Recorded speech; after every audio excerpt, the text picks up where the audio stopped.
গণতান্ত্রিক অধিকারের জন্য বিভিন্নভাবে সংগঠিত হতে হবে, সরব হতে হবে এবং সক্রিয় থাকতে হবে। সেই ধারায় চট্টগ্রামের যে কমিটি হয়েছে তাদেরকে অভিনন্দন জানাই। আজকে আপনারা এতক্ষণ বক্তব্য শুনলেন রিক্সা শ্রমিক, পরিজন, গার্মেন্টস শ্রমিক সহ বিভিন্ন পর্যায়ের মানুষ যারা তারা বক্তব্য রেখেছেন, যারা আহত হয়েছেন বক্তব্য রেখেছেন, আইনজীবী, শিক্ষক, চিকিৎসক, বিভিন্ন পর্যায় থেকে আমরা বক্তব্য শুনলাম, শিক্ষার্থীদের প্রতিনিধিদের বক্তব্য শুনলাম এবং তাদের সবার বক্তব্য থেকে বর্তমান যে পরিস্থিতি আমরা দেখতে পাচ্ছি, আপনারাও দেখছেন, তাতে আমাদের উদ্বেগ প্রকাশিত হচ্ছে। আমাদের এই সময়ে বিশাল আশাবাদ নিয়ে বা প্রত্যাশা নিয়ে আমরা দাঁড়িয়েছি। আমাদের মনে আছে ২রা আগস্ট যে দোহযাত্রা হয়েছিল, সেই দোহযাত্রায় আমরা বাংলাদেশের গণতান্ত্রিক রূপান্তরের ডাক দিয়েছিলাম। আমরা বলেছিলাম যে বাংলাদেশের শেখ হাসিনার দিন শেষ, এখন আমাদের বাংলাদেশের গণতান্ত্রিক রূপান্তর করতে হবে, বৈষম্যহীন বাংলাদেশ প্রতিষ্ঠা করতে হবে। বৈষম্যহীন বাংলাদেশের আকাঙ্ক্ষা নিয়ে শিক্ষার্থী জনতার গণঅভ্যুত্থানে ৫ই আগস্ট স্বৈরতন্ত্রী সরকারের পতন হয়েছে, যারা এখানে ফ্যাসিবাদ কায়েম করার চেষ্টা করেছিল। সেই পতনের পর অন্তর্বর্তী সরকার ক্ষমতায় আছে এখন। সেই অন্তর্বর্তী সরকারের কাছে আমাদের প্রত্যাশা তাই অনেক বেশি। কিন্তু আমরা দেখতে পাচ্ছি যে যে ধরনের ঘটনাগুলো ঘটছে, আমাদের একটা যদি গণতান্ত্রিক রূপান্তর করতে হয় বা বাংলাদেশকে যদি বৈষম্যহীন একটা দেশে পরিণত করতে হয়, তাহলে বাংলাদেশের সকল নাগরিককে সক্রিয় করতে হবে, সকল নাগরিকের অংশগ্রহণ নিশ্চিত করতে হবে এবং সকল পর্যায়ে সংগঠিত শক্তির বিকাশ ঘটাতে হবে। সেখানে আমরা দেখতে পাচ্ছি সংখ্যালঘু ধর্মের মানুষের উপরে হামলা, জাতির মানুষের উপরে হামলা, নারীর উপরে হামলা। আমরা দেখতে পাচ্ছি মুসলিমদের মধ্যে বিভিন্ন অংশের মধ্যে হামলা হচ্ছে। আজকের বাইতুল মোকাররমে সহিংসতা হয়েছে, যেগুলি অবিশ্বাস্য। যে একটা মসজিদের মধ্যেও 2 দলের মধ্যে মারামারি হচ্ছে। এই পরিস্থিতিটা তৈরি হচ্ছে কি কারণে? মানে ঢাকা বিশ্ববিদ্যালয়, জাহাঙ্গীরনগর বিশ্ববিদ্যালয় যেভাবে এটাকে মব জাস্টিস ভুলভাবে বলা হয়, এটা কোনো জাস্টিস না, এটা হচ্ছে গ্যাং কিলিং কিংবা মব ভায়োলেন্স করতে পারে।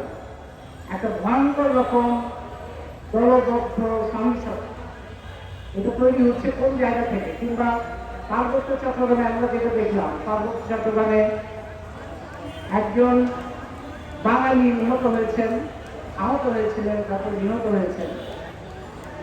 সেটার বিচার অবশ্যই হতে হবে। যদি বাঙালি উপর আক্রমণ হয়, যারা আক্রমণ করেছে তাদের বিচার হবে, কিন্তু বাঙালি একজন নিহত হলে আদিবাসী, পাহাড়ি, অন্যান্য জাতির উপরে পাইকারিভাবে কি কারণে অগ্নিকাণ্ড হবে এবং তাদেরকে গুলি করে হত্যা করা হবে। 4 জন ইতিমধ্যে নিহত হয়েছেন বিভিন্ন অঞ্চলে পার্বত্য চট্টগ্রামে। এবং আমরা জানি যে মহামির্জা বলেছেন যে বাংলাদেশে 2 শাসন চলছে। গণঅভ্যুত্থানের পরে সমতল গণতান্ত্রিকভাবে আর পাহাড় সামরিক শাসন চলবে, এটা তো হতে পারে। সেই অবস্থারই একটা ধারাবাহিকতা আমরা দেখতে পাচ্ছি। পার্বত্য চট্টগ্রামের বন জনগোষ্ঠীকে পাইকারিভাবে আটকে রাখা হয়েছে, তাদেরকে এখন পর্যন্ত মুক্তি দেওয়া হয়নি। আমরা অনেক ক্রিমিনালের মুক্তি দেখতে পাচ্ছি, দাগি আসামির মুক্তি দেখতে পাচ্ছি, কিন্তু নিরীহ শিশু, কিশোর, বন যাদের কোনো অপরাধ নাই তাদেরকে আটকে রাখা হয়েছে, এখনো ছাড়া হয়নি। মামলা প্রত্যাহার করা হয়েছে অনেক দাগি আসামি, কিন্তু যারা শ্রমিক আন্দোলনে যাদের নামে পাইকারিভাবে মামলা করা হয়েছে তাদের মামলা প্রত্যাহার করা হয়নি। নারী কি পোশাক করবে সেটা নিয়ে নারীর উপরে আক্রমণ করছে, নারীর কি পেশা সেটা নিয়ে তাদের উপরে আক্রমণ করছে। সরকার থেকে সেগুলো নিয়ে কিছুই বলা হচ্ছে না। ছাত্র রাজনীতি নিষিদ্ধের কথা যে বলা হচ্ছে, শরীফুল্লাহ খান ঠিকই বলেছেন যে ছাত্র রাজনীতি তো বাংলাদেশের অস্তিত্বের অংশ, কিন্তু কোন ছাত্র রাজনীতি সন্ত্রাস করলো? আমরা 72 সাল থেকে যদি আপনারা দেখেন, 72, 75 কিংবা 80 দশক, 90 দশক কারা সন্ত্রাস করেছে? সন্ত্রাস করেছে যখন আওয়ামী লীগ ক্ষমতায় ছিল, ছাত্রলীগ, যখন বিএনপি জামাত ক্ষমতায় ছিল তখন ছাত্র দল, ছাত্র শিবির। তারা সন্ত্রাস করেছে। যখন জাতীয় পার্টি ক্ষমতায় ছিল তখন জাতীয় ছাত্র সমাজ তারা সন্ত্রাস করেছে।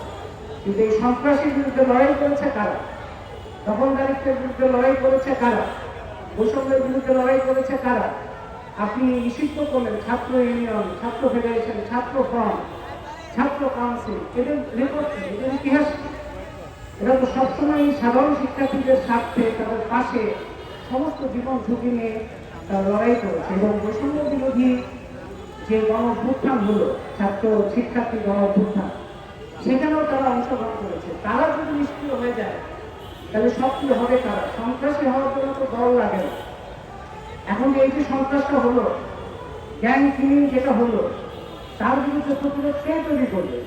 গ্যাং কিলিং যারা করেছে তারা তো কোনো সংগঠনের নাম দিয়ে করে নেয়, কিন্তু তারা কোনো না কোনো জায়গা থেকে আশীর্বাদ পেয়েছে, কোনো না কোনো জায়গা থেকে তারা ক্ষমতার অংশীদারিত্ব পেয়েছে। তো তাদেরকে নিষিদ্ধ না করে আমরা সবসময় বলেছি যে বিশ্ববিদ্যালয়ের সন্ত্রাস এবং দখলদারিত্বকে নিষিদ্ধ করা, ছাত্র রাজনীতিকে নিষিদ্ধ করা যাবে না। ছাত্রদের রাজনৈতিক সক্রিয়তা না থাকলে কি করে বৈষম্য বিরোধী বাংলাদেশ হবে?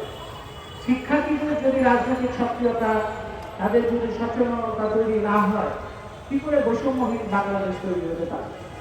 বৈষম্যহীন বাংলাদেশ করার জন্য বিশ্ববিদ্যালয়গুলোকে সন্ত্রাস মুক্ত করতে হবে, দখলদারিত্ব মুক্ত করতে হবে, কিন্তু ছাত্র রাজনীতি অবশ্যই সেখানে সক্রিয়ভাবে রাখতে হবে।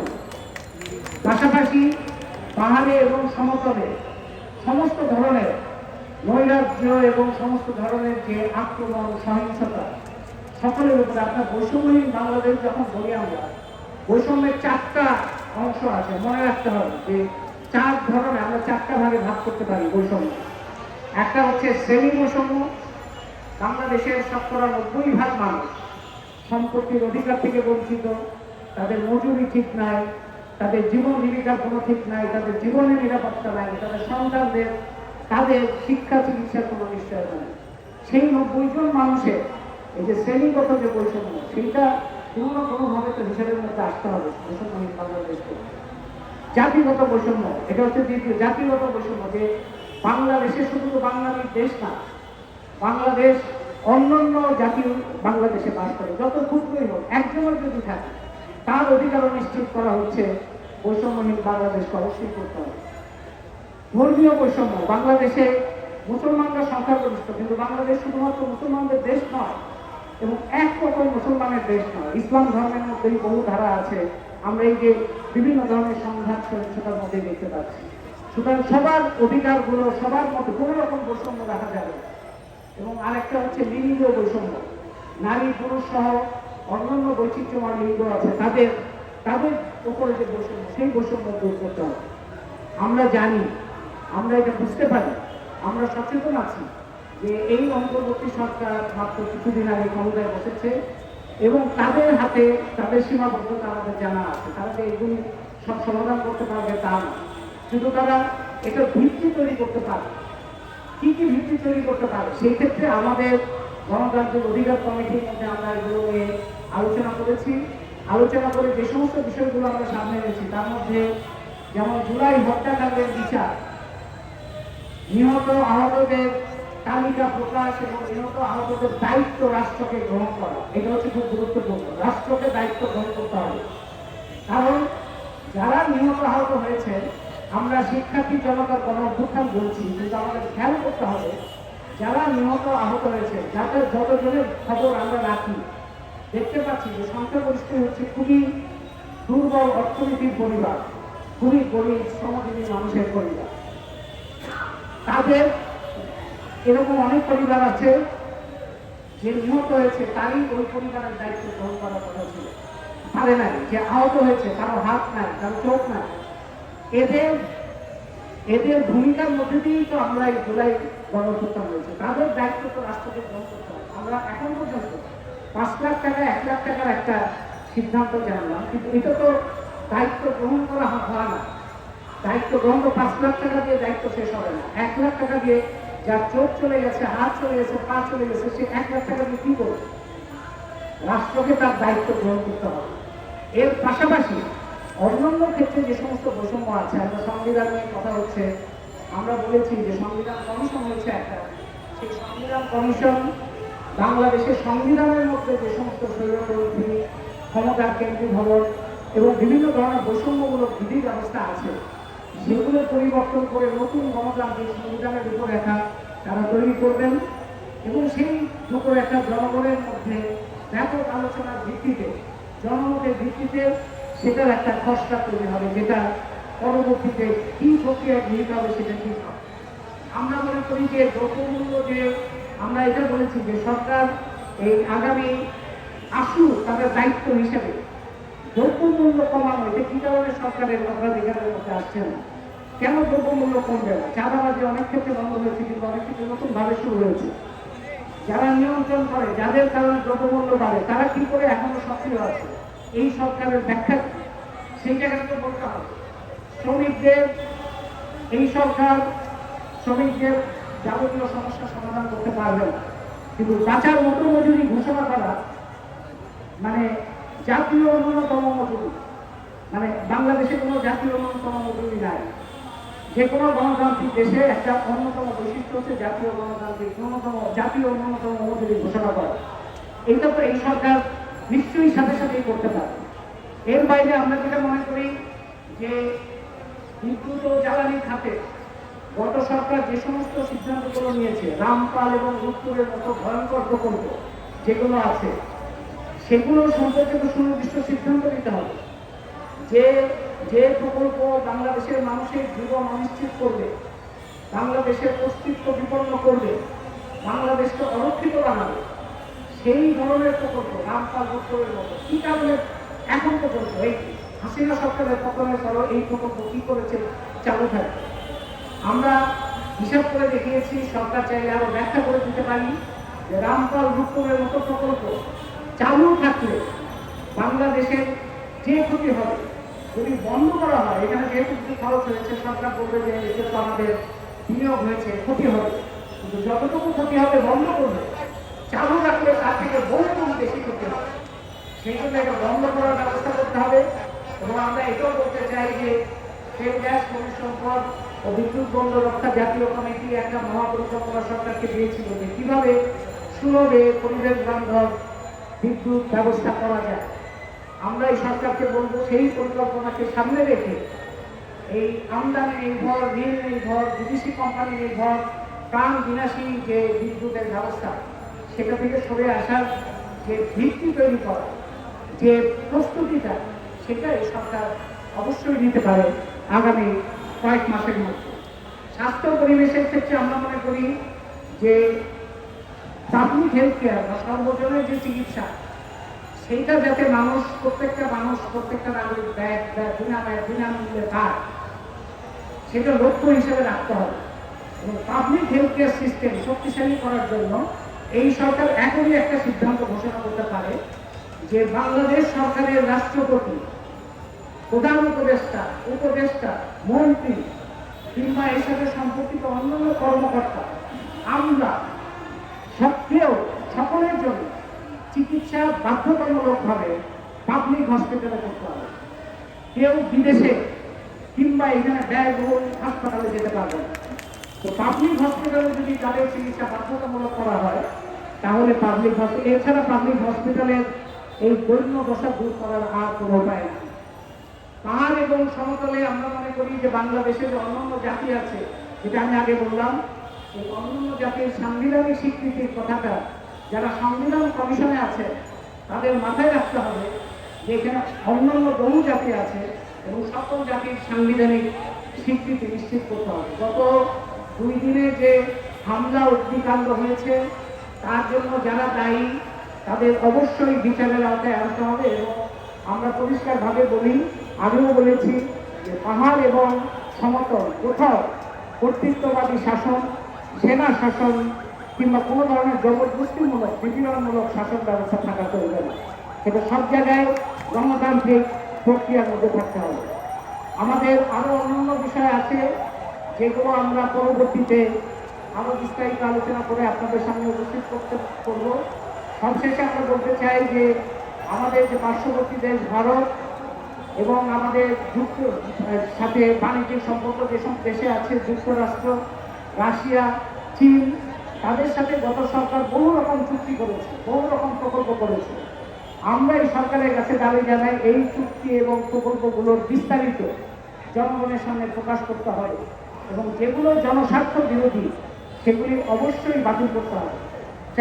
ট্রান্সশিপমেন্ট কিংবা পানি বন্টনের যে ব্যবস্থা, সীমান্ত হত্যা, এগুলো বন্ধ করার ব্যাপারে এবং এই ধরনের যে ট্রানজিট নামে যে বিধি ব্যবস্থাগুলো আছে সেটা প্রকাশ করে সেটার মধ্যে বাংলাদেশের স্বার্থবিরোধী যা যা আছে সেগুলো বাতিল করতে হবে।